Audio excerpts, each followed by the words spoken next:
Bienvenue dans ce nouveau studio de TV78 et on va l'inaugurer en parlant d'un très très bel anniversaire, les 30 ans du théâtre de Saint-Quentin en Yvelines avec Lionel Messetta. Bonjour. Bonjour. Vous en êtes le directeur, le redirecteur, je peux dire, depuis bientôt 10 ans. Pas tout à fait, 9 ans, 8 ans, on va dire, 8 ans et demi. 8 ans et demi. J'ai été nommé il y a 8 ans et demi. Mais enfin, c'était c'est une tranche de vie, on peut dire. Belle tranche de vie. Alors, on va parler de ces 30 ans. Il faut dire tout de suite que quand on dit 30 ans du théâtre, c'est les 30 ans du bâtiment. Hein. C'est les 30 ans d'un bâtiment qui abrite à la fois le théâtre de Saint-Quentin, le MUMED, c'est-à-dire le musée de la ville, et puis la médiathèque du Canal. C'est ça. Parce que le théâtre, lui, préexistait à ce bâtiment, et il a été labellisé scène nationale en 91, quand le label de scène nationale a été sorti par le ministère de la Culture. Voilà. Donc 2 ans avant, la scène nationale était au Pollen, l'actuel Prisme à Elancourt. C'est ça. Oui, il a été, je crois, inauguré en 93. Hein, en septembre 93 par le préfet Érignac. Ah oui, qui était préfet des Yvelines à l'époque, avant d'aller en Corse et d'avoir le destin tragique qu'on sait. Alors, on va revisiter tout ça avec beaucoup d'images, avec des archives, mais d'abord, parce qu'il y a eu samedi des spectacles pour les 30 ans, et Gabrielle Gontier était sur place, et puis elle a demandé justement aux spectateurs qui étaient là pourquoi et comment, où est-ce qu'ils étaient attachés à ce théâtre, et voilà leur réponse. Je viens depuis l'ouverture. Et donc depuis très longtemps, et on vient 25 à 30 fois par an. Je suis abonnée et je viens très très souvent à plein de concerts différents. L'avantage, c'est qu'il y a une programmation très diverse, donc on peut tester plein de choses. Voilà, de la danse, de la musique, du théâtre. Je suis fidèle au théâtre de Saint-Quentin, pour sa programmation diverse, pour toutes catégories confondues. En plus, on n'a pas le déplacement à faire. Enfin, quand on est sur Saint-Quentin, on part une demi-heure avant le spectacle. On n'a pas les bouchons. C'est un vrai luxe. Le théâtre de Saint-Quentin propose beaucoup de danse. Et c'est vrai qu'en fonction des différentes villes, les théâtres sont plus axés sur un domaine ou l'autre. Donc ça permet d'avoir un panel de propositions. Quand on a goûté à la création au théâtre, à ce théâtre, je crois qu'on ne peut plus s'en passer. On s'aperçoit aussi que les parents amènent leurs enfants. Ça, c'est quand même quelque chose d'assez époustouflant. Et puis c'est un lieu de rencontre, c'est ça qui est aussi intéressant. Je pense que c'est très important d'avoir un théâtre de ce niveau-là. Au tout départ, ça a été difficile de le lancer, tout le monde n'était pas d'accord pour avoir un théâtre comme ça. Et c'est une très bonne chose, quoi. Moi, ce que j'adore, c'est l'architecture du bâtiment. Donc, et j'avoue, je suis très intéressé par cette architecture. C'est qui l'architecte là C'est Stanislas Fischer, qui était là d'ailleurs samedi dernier, qui nous a fait le grand plaisir de venir. Il a 86 ans. 86 ans qui nous a fait le grand plaisir de venir. En fait, on l'avait invité aussi parce que c'était important quand il y a des travaux qui sont lancés dans un théâtre. J'imagine qu'on va en parler peut-être tout à l'heure. C'est aussi important que ces travaux ne soient pas une négation du passé. Et là, je crois que sa présence était importante. C'est un des symbolique, bâtiments. Oui, c'est ça. C'est plus que symbolique parce que c'est un des bâtiments. Quand je suis arrivé, quand j'ai été nommé au théâtre la première semaine, donc j'ai fait la grande visite avec notre cher directeur technique. Et après cette visite, il y avait certaines choses que je comprenais pas forcément dans le bâtiment, des choix architecturaux. J'ai donc téléphoné à l'architecte, à Stanislas Fischer, qui m'a expliqué. On a passé une demi-journée ensemble, il m'a expliqué le travail qu'il avait fait, les raisons de ses choix, et il me disait qu'il avait dormi sur le chantier. Et je pense que lui se définit lui-même comme un artisan, et réellement, je pense que c'est ce qu'il est. Quand on regarde ce théâtre dans le détail, c'est vraiment ce qu'il est. Il y a une foultitude de détails assez impressionnantes, de références architecturales. Donc voilà, sa présence était importante. Était importante, et puis parce que c'est une sorte de parrainage des travaux qui vont se faire et dont on parlera tout à l'heure.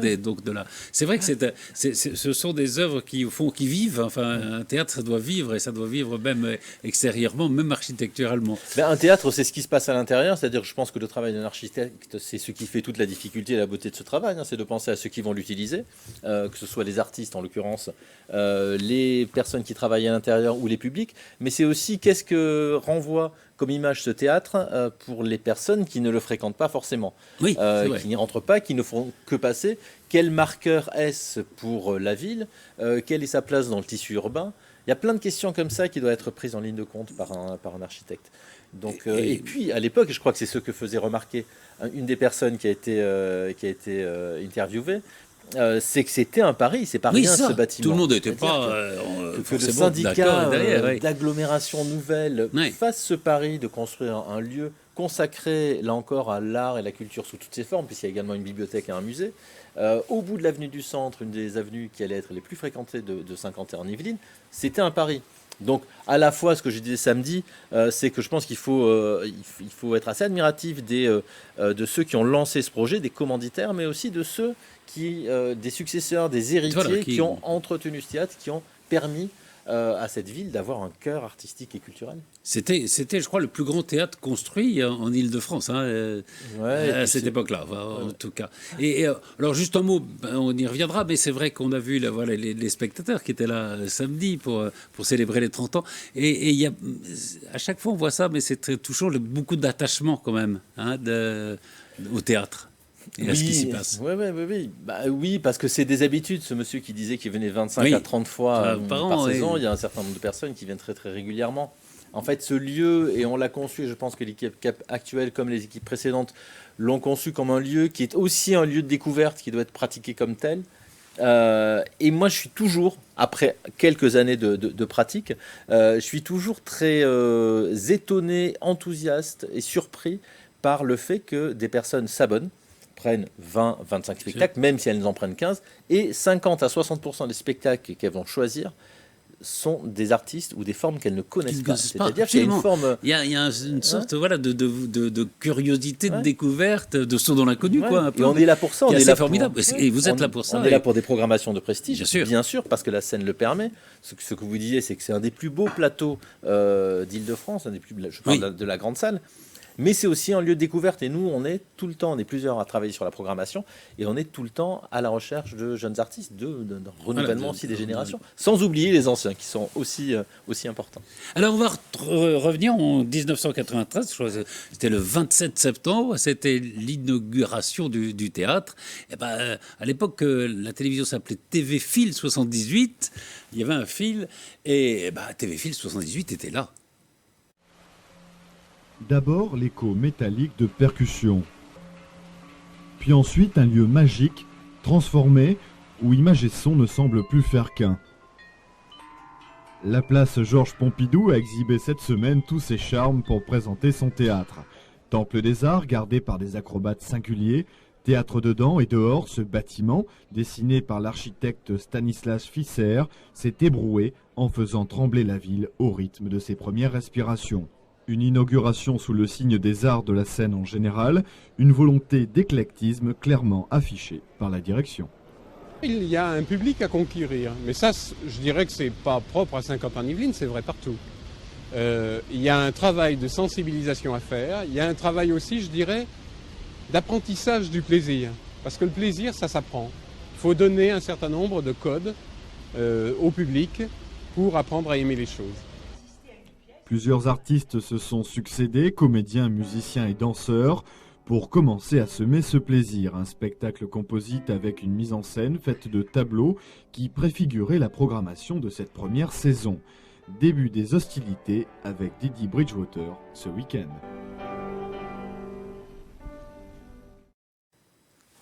Voilà, c'était la naissance. C'est émouvant de voir du théâtre, c'est émouvant. Alors, oui, on avait Catherine Niegel, on avait Pierre Moutarde qui était en cravate. En cravate. J'ai remarqué aussi. Cravate, oui. Ouais, j'ai remarqué aussi que les publics eux-mêmes étaient, en robe de soirée. Et en costume. Oui, pour c'était les les années hommes. 93. Les choses ont changé. La décision de construire ce théâtre, je crois que c'est dans les années 80 que ça se prend. Et ça a mis évidemment un peu de temps. Le choix de l'architecte, il y a eu un concours. C'est donc Stanislas Fischer. Voilà, c'est aussi simple de le dire comme ça. Et donc c'est donc sur la place Georges Pompidou à Montigny, le Bretonneux. Et alors Stanislas Fischer, il est venu samedi dernier, c'est-à-dire pour le 30e anniversaire. Il était déjà revenu pour le 20e anniversaire et on l'avait interviewé à ce moment-là. Je vous propose de l'écouter. La juxtaposition de la technologie comme la grande rampe qui est, n'oublions pas, une rampe qui devrait servir pour pouvoir jouer les spectacles sur la place devant le théâtre. Les postes de statues qu'on a prévus sur la façade, les statues ne sont pas arrivées. C'est génial qu'on attend toujours des statues. Elles sont toujours pas. Alors, vous pouvez nous raconter ça? C'est quoi ces statuts? Non, je pense qu'il voulait qu'il y ait une commande publique, peut-être le 1%, en fait, qui est attribué à des commandes publiques. Finalement, ça n'a pas eu lieu. Bon, d'un point de vue personnel, je pense que c'est pas plus mal que ces statuts n'auraient pas. Enfin, après ça dépend des statuts. Mais je trouve que c'est très bien qu'on soit toujours en attente de quelque chose. On attend, parfois on attend Godot, là on attend les statuts. Arriveront-elles un jour? Je ne sais pas. Alors c'est une architecture assez originale. Il y a un mélange de classicisme, de modernisme. Au point de vue salle, vous disiez, c'est une scène assez extraordinaire. D'abord, il y a beaucoup de place dans la grande salle. Il y a quoi, 1100 places, un peu. 1000 places. 1000 places, hein, oui. 1038 exactement. 1038. Donc c'est assez énorme. Ouais, c'est une architecture, ce qu'il dit lui-même d'ailleurs, Fischer. Hein, il dit que c'est une architecture de citation. C'est comme s'il avait voulu rendre hommage à tous les maîtres qui l'ont nourri pendant ses études, mais pas aussi pendant toute sa pratique. C'est en musique maintenant. Hein, mais... C'est-à-dire qu'on va du Panthéon du siècle 0, en passant par le 16e italien, en passant par les citations autour d'Auguste Perret sur la façade. Donc là, on est au XXe siècle. Il a conçu ça comme une balade architecturale. Alors d'aucuns pensent que le lieu pourrait manquer de personnalité ou d'une signature. Effectivement, beaucoup de grands architectes veulent avant tout imposer une signature. Lui, finalement, il a signé pour les autres, il a revendiqué. C'est bien, c'est beau. Et je trouve que c'est assez beau. Et quand ça va bien avec le théâtre, au fond, qui est une œuvre collective. Le théâtre, il y a un auteur, il y a des metteurs en scène, il y a des comédiens. Hein, et il a poussé même cette œuvre collective sur la verrière du théâtre, sur la façade, où chacun des carreaux est très spécifique, puisqu'il y a des initiales différentes sur chacun des carreaux de la verrière qui entoure le grand escalier. Et qui correspondent à tous les ouvriers et toutes les personnes qui ont travaillé sur le chantier. Alors ça va des ouvriers, des élus, toutes les personnes qui ont eu à voir avec ce chantier. Et je pense, quand il a fait ça, je trouvais ça un tout petit peu démago quand j'ai vu ça. Et puis en le rencontrant, je me suis dit, en fait, c'est pas du tout démago. Je pense qu'il y a une vraie sincérité dans ce geste-là, dans son approche de l'architecture. Alors, on parlait des grandes scènes, donc plus de 1000 places, une énorme salle. Il y a une salle plus petite qui fait quoi, 290 places à peu près, hein, c'est ça. Il y a un foyer, il y a un bar. Il y a même des logements pour les artistes. Et il y a même des logements. Ça, oui, parce qu'il y a des artistes en résidence, on en parlera peut-être tout à l'heure, mais ça fait partie des spécificités de la scène nationale. Comme directeur, vous pensez que c'est un outil fabuleux, quoi? Oui. Hein, c'est un outil formidable. C'est un outil formidable qui n'est pas exactement, mais je reviendrai peut-être, celui qu'il avait conçu au départ. Mais en tout cas, pour les espaces scéniques, c'est vraiment un outil formidable. Avec cette grande salle qui permet, avec un immense plateau qui est absolument formidable pour la danse ou pour les grandes formes orchestrales. Et puis, vous avez ce petit théâtre qui est plus informel, de 300 places. Où là on peut développer des séries de représentations, on peut installer des artistes pour un temps donné, on peut utiliser cette salle pour des répétitions parce que le plateau est lui-même assez grand, même si on appelle ça la petite salle. Beaucoup de théâtres se contenteraient de cette petite salle-là. Pas mal déjà. Donc les espaces scéniques sont absolument formidables. Ouais. Alors, voilà pour l'architecture. Moi que vous vouliez rajouter quelque chose. Non, j'allais dire parce que je disais, je mettais un bémol non pas sur les espaces scéniques, c'est juste sur les espaces publics qui ne sont pas exactement ceux qu'avait conçu l'architecte, puisqu'au moment de la construction du théâtre, le budget allait être dépassé et les élus sont aussi comptables des deniers publics. Ils ont donc décidé de modifier un tout petit peu le projet initial. Il devait y avoir au départ un bar sur le parvis devait être occupé avec un bar, un restaurant qui s'est retrouvé finalement en sous-sol. Et en fait, avec les prochains travaux, c'est comme si on allait remédier à ce manque, c'est-à-dire à ces espaces de circulation, de restauration, de convivialité. Je crois même qu'il devait être avancé le théâtre. Il devait être avancé sur le parvis. Et puis on a fait le parvis, oui, c'est ça. Il devait aller même un tout petit peu plus loin à l'arrière avec des ateliers de construction de décors. Bon, maintenant il y a un immeuble qui est accolé à l'arrière du théâtre, donc les ateliers, on ne les verra pas tout de suite. Voilà. Alors on va passer à la deuxième partie, parce qu'il y a l'architecture, et dans le théâtre il se passe des choses. C'est cette partie qui est consacrée à une scène nationale, parce que c'est une scène nationale. Il faut peut-être dire ce que c'est une scène nationale. Alors, c'est une scène nationale, c'est d'abord un lieu qui a plusieurs financeurs. En l'occurrence, pour le théâtre de Saint-Quentin-en-Yvelines, il y a l'agglomération de Saint-Quentin, il y a aussi une forte dotation du ministère de la Culture, du département, et puis ce qu'on appelle des financements fléchés de la région Île-de-France. Mais bien entendu, ces financements vont aussi avec un cahier des charges et des missions.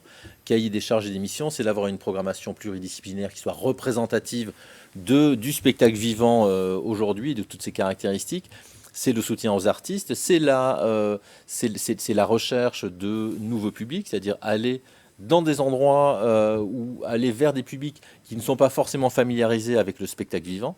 Et puis, il y a un travail aussi de formation des artistes, mais de tous ceux qui vont être appelés à encadrer, par exemple, des groupes scolaires, des animateurs, etc., etc. Ceux qui vont être appelés à encadrer la rencontre avec les artistes. Voilà. Donc il y a toutes ces missions-là qui sont comprises dans le cahier des charges des scènes nationales. Comment on fait justement pour arriver à attirer un public large qui, comme vous le dites, n'est pas forcément familiarisé avec la culture, enfin avec la danse, avec le théâtre, avec la musique et on voit quand même que ce public-là vient avec, comme vous le disiez, souvent voir des choses dont il n'a jamais entendu parler. Comment on fait comment on arrive à attirer? Moi, ça m'a toujours fasciné. Il y a plusieurs façons de le faire. Je pense que chaque lieu a plus ou moins sa façon de procéder, sa façon de travailler. Chaque territoire est très particulier. Nous, il y a 3 axes sur lesquels on agit. Le premier, c'est qu'on a une programmation familiale qui est assez développée, c'est-à-dire qu'on a vraiment des incitations pour que les enfants et les parents sortent ensemble. C'est-à-dire que tous les enfants qui sont en projet avec nous peuvent faire bénéficier leurs parents de tarifs. Les enfants amènent les parents, si je peux dire. C'est un peu ça. Ce qui veut dire qu'on a assez peu de représentations en temps scolaire, mais les représentations, on les a en soirée. Parce que les enfants, lorsqu'ils viennent en dehors du temps scolaire, ne sont plus dans un temps contraint, sont plus dans un temps de plaisir et du coup d'attention. Et puis on a envie aussi que ça rentre dans la culture familiale, cette sortie au spectacle. Ensuite, il y a les 3000 heures d'ateliers, de projets que l'on mène sur tout le territoire saint-quentinois et yvelinois tout au long de l'année. Là, on a vraiment des collègues qui sont spécialisés dans ce travail-là, c'est-à-dire qui sont tout le temps sur le terrain. Vous travaillez beaucoup avec le territoire. On est sur le territoire et je pense que c'est ça aussi qui s'est beaucoup développé ces derniers temps. Et puis le troisième axe, c'est qu'à côté des 150 représentations qu'on peut avoir dans les salles du théâtre, soit à Saint-Quentin, soit chez des partenaires, on a aussi tout un axe qu'on appelle le TSQY en balade, de spectacles qui sont légers techniquement et qui sont faits pour jouer dans plein de lieux non dédiés au théâtre. Voilà. Donc on tourne, on a chaque année entre 50 et 100 représentations de spectacles techniquement légers qui circulent dans toutes les Yvelines. Alors vous êtes le 4e directeur de ce théâtre. Le premier, on l'a aperçu tout à l'heure, c'était donc Pierre Boutarde. Qui est metteur en scène, auteur aussi, non? Également, qui a été inspecteur du ministère de la Culture après son départ de Saint-Quentin-en-Yvelines, qui a ouvert le théâtre, entre guillemets, qui est resté 10 ans. Et qui est resté 10 ans, oui, de 1993 à 2003. Après, il y a eu Bruno Deschamps, qui est resté un peu moins longtemps. Oui, qui a impulsé quelque chose de différent par rapport à Pierre Boutarde. Bruno Deschamps, il a vraiment fait évoluer la programmation vers quelque chose. C'était la pleine époque de la danse flamande. Il a vraiment rendu cette programmation un peu plus contemporaine, ce qui a déstabilisé un peu les spectateurs, certainement les publics qui étaient plus habitués au classicisme, là aussi entre guillemets des 10 premières années. Donc lui, il a amené la programmation un peu ailleurs. Après, il y a eu votre prédécesseur qui était Jacques Pornon, qui venait d'Amiens, je crois. Hein. Oui. Donc, qui a été un directeur important, qui est resté aussi 9 ans à peu près. Oui, 10 ans, qui est resté 10 ans et qui a vraiment structuré l'équipe, qui a mis en place tout ce système de relations au public, d'aller vers les publics. Qui a fait un travail aussi absolument formidable. Et puis, vous avez été nommé en 2014, hein, c'est ça ? En octobre 2014. Comment ça se passe ? Vous dirigiez Londres avant, hein ? À Vélizy, qui était un chouette... Qui était un très beau théâtre aussi. Théâtre. Et comment ça se passe ? On candidate quand il y a un poste, il y a un projet en tout cas. Oui, c'est des procédures un peu longues. On candidate. Ici, on est retenu dans cette première candidature.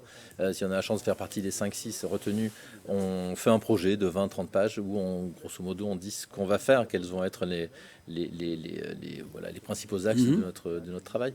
Et voilà, après, on va défendre ce projet devant une commission d'un certain nombre de membres avec tous les représentants du conseil d'administration et tous les financeurs du théâtre. Et dans les maîtres mots de votre projet, je crois qu'il y avait la transmission notamment. Oui, il y a la transmission et puis il y avait l'ouverture, mais je pense que c'est la question de l'ouverture, c'était l'ouverture à la fois que ce lieu ne soit pas uniquement un lieu dédié à l'art. Pour moi, l'art s'inscrit dans un contexte social et donc il était important qu'il n'y ait pas que la parole des artistes dans ce théâtre-là, et c'est pour ça qu'on a fait rentrer les sciences. Je pense que alors il y a justement ces rencontres in cité que vous avez initiées. Oui, parce que et sur des thèmes. Alors ça c'est formidable parce que c'est à la fois ça relie des scientifiques, des chercheurs, hein, et des artistes.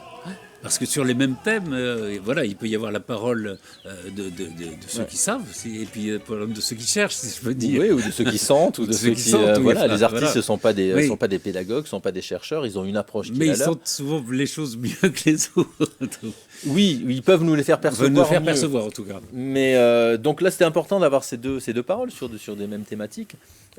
Ouverture, parce que moi je voulais ouvrir aussi à une jeune génération de metteuses et metteurs en scène et d'artistes qui me semblaient par trop absents de la programmation, et puis je voulais aussi cette ouverture sur le territoire, c'est-à-dire me dire que le terrain de jeu du théâtre de Saint-Quentin, ce n'est pas uniquement ces 2 salles, mais c'est, même si le prédécesseur avait déjà développé des collaborations, mais c'est vraiment un territoire, et notre travail c'est d'être le moteur, un des moteurs culturels, on n'est pas le seul, un des moteurs culturels de ce territoire, d'entraîner d'autres partenariats et d'être présent sur le terrain. Alors on parlait tout à l'heure de scène nationale, au fond de service public de la culture, et je vous propose de voir un petit extrait d'un entretien que j'avais eu avec votre prédécesseur Jacques Pornon. Justement, je l'interrogeais sur qu'est-ce que c'est le service public du théâtre. C'est une scène nationale, ça veut dire quoi ? Alors une scène nationale, ça veut dire qu'elle est financée par l'État, par le ministère de la Culture, et aussi par les collectivités locales, donc en l'occurrence la communauté d'agglomération de Saint-Quentin-en-Yvelines et le conseil général des Yvelines. Avec un budget qui est... Avec un budget qui tourne autour de 3,5 millions. D'accord. Vous étiez en 2004 à Amiens, directeur de la Maison de la Culture, vous avez été viré à ce moment-là, on peut dire ça, oui. Ça a fait d'ailleurs une polémique assez forte. Vous vous en souvenez de ça ? Oui, je m'en souviens, bien sûr. Oui. C'était quoi ? Pourquoi vous avez été viré ? Qu'est-ce qu'on vous reprochait ? Donc il y avait une divergence sur l'orientation. Et un directeur de scène nationale, c'est quelqu'un qui est nommé sur un projet. C'est-à-dire qu'il élabore un projet et son engagement, c'est ce projet sur lequel il est nommé. Et en cours de route, il y a eu une divergence sur les orientations. La Maison de la Culture d'Amiens était pluridisciplinaire. Elle avait aussi un label de production de disques de jazz. Et mon passé de directeur de festival de jazz à la Villette et à Banlieue Bleue, etc., me portait à ça. Et puis il y a eu une divergence, disons, sur les orientations. Et voilà, donc du coup, je suis parti dans ces conditions-là en 2004. Est-ce que la politique intervient au fond quand on a une mission culturelle ? C'était Gilles de Robien qui était le maire d'Amiens, qui était UDF à l'époque, lié au pouvoir en place. Est-ce que l'interférence avec le pouvoir est quelque chose de compliqué à gérer quand on est un acteur culturel ? Ça ne devrait pas. Ça ne devrait pas, puisqu'on est dans le service public de la culture, on est avec des financements publics, et justement, à partir du moment où il y a des financements de différents horizons, on va dire, ce qui doit compter, ce qui en tout cas à mes yeux compte, c'est la mission de service public qu'on a à accomplir. Et on l'accomplit sans s'occuper de la couleur politique des uns des autres. Et logiquement, c'est ce qui devrait et c'est ce qui doit perdurer, quoi. C'est quoi une mission de service public, justement? Alors, une mission de service public, c'est la mission d'une scène nationale, c'est la programmation, la diffusion, on va dire, de spectacles existants. C'est aussi la création, c'est-à-dire accueillir des résidences de création. Vous avez des résidents et on en a beaucoup ici, et aider à ce que ces créations puissent tourner. Et puis, c'est un travail de formation des publics au sens très large. Donc on a une collaboration avec, par exemple, une cinquantaine d'établissements scolaires. Oui, les collèges, les lycées, voilà, l'université. Les lycées, de la maternelle à l'université. On travaille avec des associations, des écoles de musique, de théâtre et de danse, etc. Donc ça, c'est l'aspect non visible d'une scène nationale, mais c'est extrêmement important. Et donc la politique au sens noble du terme intervient dans ces cas-là, c'est-à-dire qu'en fonction des moyens dont on dispose pour réaliser cette mission de service public, on arrive à l'amener à bien ou pas. Et c'est vrai qu'ici, à Saint-Quentin-en-Yvelines, par exemple, les financements d'État sont bloqués depuis la création du théâtre, depuis 1993. Oui. Donc ça commence à être difficile. C'est quoi cette compliqué. Alors, justement, on parlait de l'intervention des autres acteurs, des acteurs sociaux. Et vous évoquiez Banlieue Bleue, dont vous êtes un des créateurs. C'était en Seine-Saint-Denis, oui. Festival de musique, de jazz notamment, oui. mais avec une connotation sociale, quoi, très, très prononcée. Mais il y a 2 volets dans Banlieue Bleue et je pense que cette utopie-là doit rester dans tous les lieux de culture. C'est à la fois de programmer ce qui se fait de mieux sur le plan artistique et puis de s'investir à fond justement pour casser les barrières et faire en sorte que les gens qui n'ont pas vraiment accès à la culture dans tous les sens du terme puissent rentrer, quoi. C'est ce qu'on essaye de faire ici. Ça veut dire que la culture, c'est pas seulement... Enfin, c'est le spectacle, évidemment, c'est ce qu'on reçoit, mais c'est plus profond que ça, quoi. Bah pour moi, c'est d'abord le plus profond qui compte, c'est-à-dire vraiment le lien, c'est un peu l'utopie de Malraux et de Villard en fait. Oui, c'est ça. Pour moi, on est toujours dans cette problématique-là, c'est faire en sorte que les barrières ou les portes soient ouvertes, on va le dire en plus positif, pour que tout le monde puisse avoir le rapport direct avec l'artiste. La médiation, comme disait Malraux, l'éducation c'est bien, mais ce qui est important, c'est le rapport direct. Et c'est vraiment là-dessus qu'on travaille. Et c'est vrai que ça marche. On a fait plein d'expériences ici, avec Don Giovanni, avec l'Orpheus de Telemann l'année dernière, où vous avez des gamins qui viennent le samedi soir, le vendredi soir, et qui font 3 heures d'opéra et qui ressortent de là avec... ils ont tout compris, ils sont complètement enthousiastes, etc. On peut le faire. La question, c'est d'oser le faire, en fait. Vous pourriez reprendre à peu près ce qu'il dit. Oui, je pense qu'on est assez, assez d'accord là-dessus. Oui, on est assez raccord là-dessus. Bah oui, après, moi j'ai dans les choses dont on a hérité de Jacques Pornon, il y a les projets participatifs qu'il a mis en place ici, avant même que ce soit la grande mode dans beaucoup de lieux. Et les projets participatifs, ça consiste souvent des projets vocaux. Ça consistait à accompagner 300 amateurs, enfants, adultes, on était vraiment dans l'intergénérationnel, pendant toute une année, qui donnaient un concert, qui était un concert de création, puis c'était en général des commandes ou des commandes aux arrangements ou des commandes passées à des artistes, un concert dans la grande salle qui fait totalement partie de la programmation. Et donc on voit des enfants qui n'ont jamais été en contact avec l'opéra, notamment, et qui tout d'un coup se prennent au jeu et font partie de ce projet-là, donnent tout ce qu'ils ont. Et c'est à chaque fois quelque chose de très très émouvant. Oui, c'est très émouvant. La politique, on va parler avec lui parce que est-ce que je ne veux pas vous poser des questions gênantes là-dessus, mais est-ce que il faut convaincre quand même de l'importance de la culture? Est-ce que c'est un combat? C'est un combat, mais ici comme ailleurs, oui. Bien sûr, c'est un combat qui est quotidien, mais je pense que animer des clubs sportifs, c'est exactement le même combat et certainement pour les mêmes raisons. Et ça vaut partout. Chacun défend son secteur. C'est vrai qu'on est dans un domaine où la culture... J'aime pas en fait parler de culture parce que pour moi il n'y a pas des personnes qui seraient éloignées de la culture et d'autres qui seraient dans la culture. Les cultures sont très différentes. Moi je travaille vraiment dans le spectacle vivant. Qui est une partie de la culture et qui n'est pas le seul. Donc oui, pourquoi est-ce que les personnes publiques donnent de l'argent pour financer le spectacle vivant? Qu'est-ce que le spectacle vivant apporte à la société? Tout simplement un regard différent, une approche différente de problématiques sociales, sociétales, une façon différente de regarder le monde, et je pense qu'on en a besoin, et je pense que ce qu'apporte l'art et le spectacle vivant en règle générale, c'est de l'imaginaire, et je pense que s'il y a bien quelque chose à défendre aujourd'hui, ce n'est pas forcément le spectacle vivant, c'est l'imaginaire en règle générale. Et c'est ça que l'on défend au quotidien. Quand on parlait de programmation, Jacques parlait de programmation, Moi, je me suis toujours attaché, ou on s'est toujours attaché à ce que la programmation ne soit pas une programmation dogmatique, c'est-à-dire que ce ne soit pas une programmation qui apporte des réponses à des personnes qui sont déjà convaincues.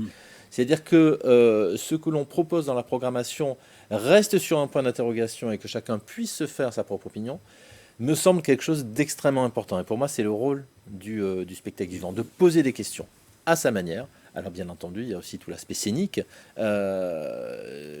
l'artistique, l'esthétique qui rentre en ligne de compte. Et l'esthétique peut faire passer plein de choses. Et sur une scène de théâtre, tout a du sens. Alors là, vous m'avez lancé, donc je pourrais parler pendant une demi-heure, mais tout a du sens. Et je pense que ce qu'on appelle la formation au spectacle vivant, c'est aussi une formation du regard. Quel sens ça a que ce projecteur soit là, à tel endroit, à tel moment, qu'il s'allume de telle façon, avec telle intensité. Tout a du sens. C'était Tchekhov qui disait « on ne met pas un fusil chargé sur la scène si personne ne va s'en servir ».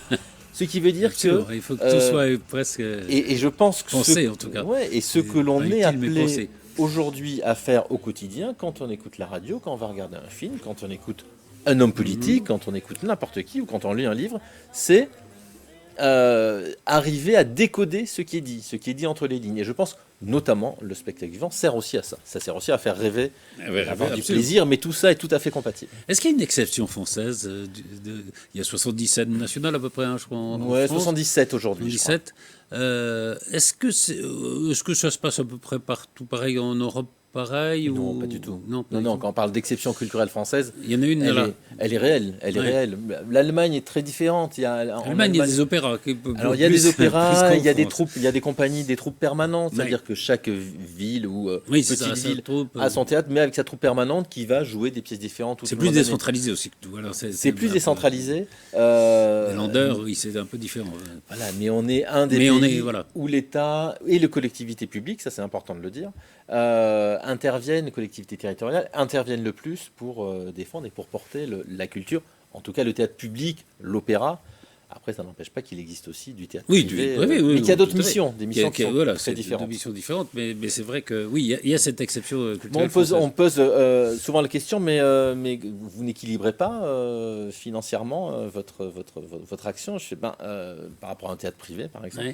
Non, parce que nous, on a beaucoup d'autres missions que celle du théâtre privé, de faire du spectacle. Et ce que disait Jacques, c'est qu'il y a une partie qui est visible et une autre partie qui coûte tout autant d'argent. Et qui rapporte quelque chose qui est malheureusement pas palpable, mais qui n'est pas visible des publics. Alors on va feuilleter un peu l'album de ces quelques années. Enfin, on va commencer en 99, c'est un best-of, c'est Xavier Janin, que je remercie, qui l'a concocté. Alors on va faire comme ça plusieurs périodes. La première période qu'on va feuilleter, c'est celle qui va de 1990 à 2010. Bonjour, funeste nouvelle. C'est cela même, funeste nouvelle.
Entendez ce mi. Écoutez bien, même sans le chanter, vous allez l'entendre.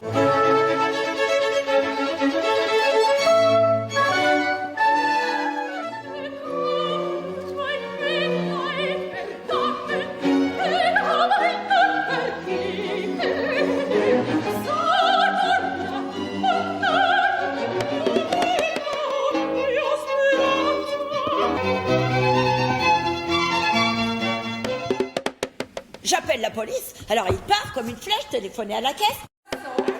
Et de faire un monument. Et la vieille, notamment d'un chanteur d'opéra quand il a besoin de... Alors, c'est intéressant. Alors, il y avait d'autres spectacles, évidemment, hein, mais on voit quand même beaucoup de danse déjà, hein, de la musique, très important, le cirque aussi. C'est vrai que quand on parle de spectacle, quand on parle au théâtre, alors on pense au théâtre généralement, mais c'est vrai qu'il n'y a pas que le théâtre. Non, et c'est vrai qu'on appelle ça un théâtre, alors qu'il y a toutes les disciplines comme ça. Ça aussi, c'est une exception française. Voilà. Vous voyez bien ça avec en effet, c'est d'ailleurs une chose que vous continuez aussi beaucoup, parce que d'ailleurs, comment on choisit les spectacles? Vous m'avez dit, vous êtes plusieurs. Et alors, il y a vos goûts particuliers, il y a l'idée qu'on va programmer pour un public, ou des publics, en tout cas. Oui, il y a l'idée qu'on programme pour des spectateurs, qu'on programme pas que pour nous. Après, il faut que ce soit des spectacles que nous, on est prêt à assumer, parce qu'il va falloir les Mais vous les voyez avant, ou on voit, on est 3 à voir à peu près 200 spectacles par saison. C'est-à-dire, quand on n'est pas au théâtre de Saint-Quentin, c'est qu'on est dans d'autres théâtres, en France et ailleurs. Et puis, on a beaucoup de rendez-vous avec des artistes toute l'année sur des projets, puisque dans une programmation, vous avez ce qui existe, c'est-à-dire ce qu'on appelle la diffusion des spectacles qu'on a vus et que l'on programme l'année suivante. Et puis, vous avez ce qu'on appelle les créations. Les créations, il y a des créations. C'est-à-dire qu'il y a... et 40% des spectacles qui sont inscrits sur la plaquette de saison, là j'ai la plaquette de saison nouvelle ici, il y a 30 à 40% des spectacles qui n'existent pas encore. C'est ça. Enfin, c'est ça qui commence à exister. Par exemple, Feu de Foi de Boussouf, qu'on va accueillir en fin de saison, est créé demain et après-demain à la Biennale internationale de la danse de Lyon. Donc, lorsque ce sont des artistes que l'on connaît, en qui on a confiance, qui nous parlent de leur projet, qui nous le décrivent par le menu, même si ça évolue au fur et à mesure des répétitions et de la création, c'est aussi notre travail de pouvoir donner naissance, de nous positionner pour pouvoir donner naissance à des spectacles. Lorsqu'une compagnie est sûre de tourner une fois qu'elle aura créé ce spectacle, tout d'un coup, ça la rassure. Elle ne saute pas dans le vide. Alors, on va regarder la deuxième partie de feuilleter la deuxième partie. Alors là, c'est une période qui va de 2011 à 2017. Donc, il y a des années qui vous concernent, dont vous êtes responsable. Ah, ok.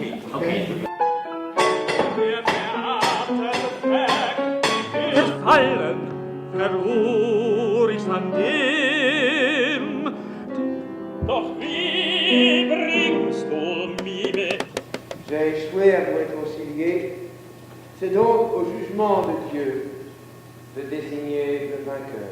Montrer la paix douce et inquiète, mon frère.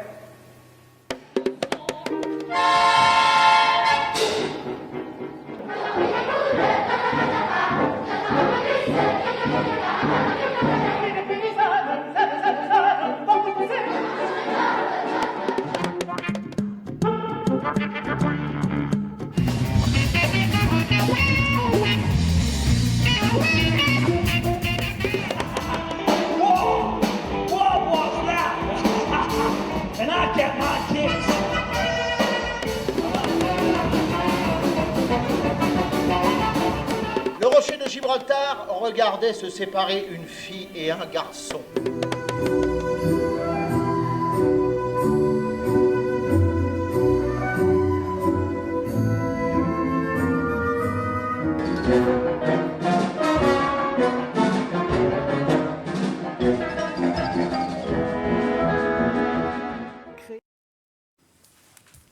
Voilà, c'est vrai, hein, qu'il y a cette variété de... Oui, et encore, là, on ne voit pas la variété. C'est vrai que c'est même à l'intérieur de chaque discipline, il y a une telle variété de styles. Que, voilà, notre travail, c'est aussi ça, hein, c'est de montrer l'étendue du spectre, du spectacle vivant.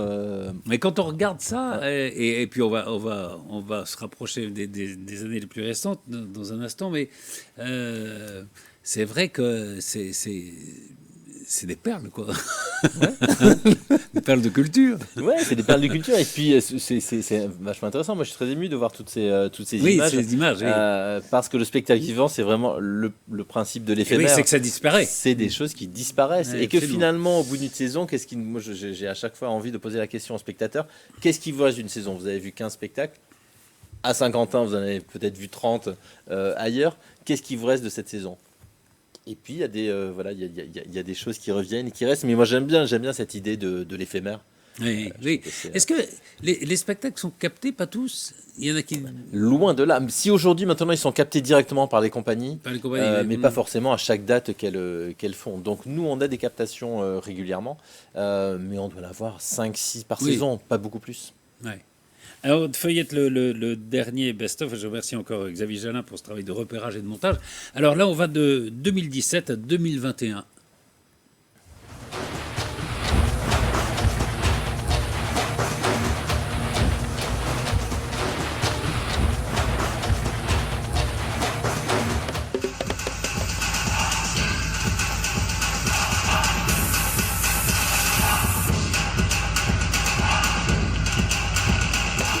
We are face to face again, and in some far place again. Hand and sweet, we go everywhere, as you know. That's nowhere in Brazil.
C'est intéressant parce qu'on a perçu les spectateurs avec les masques. Ouais. Hein, c'était une drôle de période. Hein. Triste période. Mais en revanche, il y a des permanences. Donc je vois dans chacune des époques ces projets participatifs. Oui, absolument. On a vu en dernier. Voilà, qui traversent le temps, que ce soit en musique ou en danse. Et j'aime bien cette idée de permanence que les nouvelles directions ne jettent pas tout ce qui a été fait par les précédentes.